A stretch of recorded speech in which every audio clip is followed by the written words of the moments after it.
Tram ou bus électrique, la question n'est toujours pas tranchée par le Conseil du Grand Annecy. Même si les élus ne sont toujours pas d'accord, une solution se profile pour les usagers.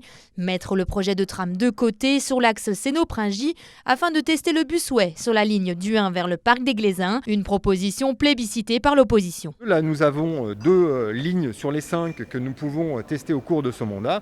Donc, essayons une ligne de tramway et essayons une ligne de BHNS.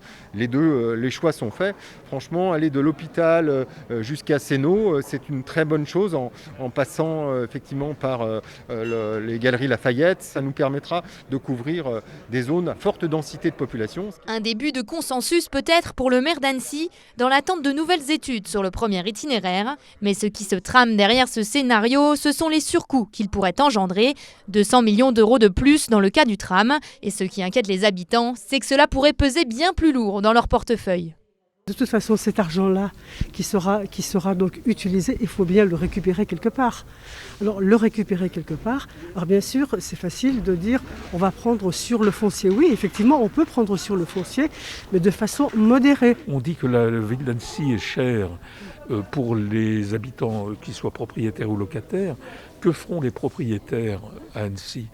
Sinon répercuter sur les loyers l'accroissement de la taxe foncière. Forcément. Les loyers ne vont pas baisser, ils vont continuer de grimper. Car si la solution du tout-bus comprend l'achat des véhicules, le tram lui engage aussi l'installation du système électrique qui l'alimente, soit 2 fois plus de frais que pour le bus, sans compter un supplément de 20% pour l'énergie. Mais pour le maire d'Annecy qui souhaite tenir sa promesse de campagne, le tram est la solution pour désengorger la ville, quoi qu'il en coûte. Personne n'aime qu'on augmente les impôts, on en est tous conscients.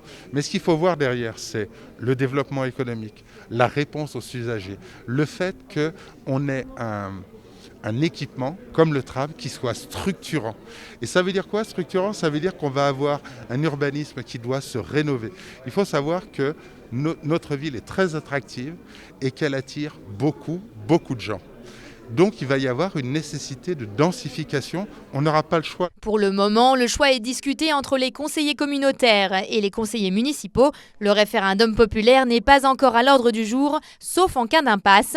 Résultat du vote ce jeudi soir.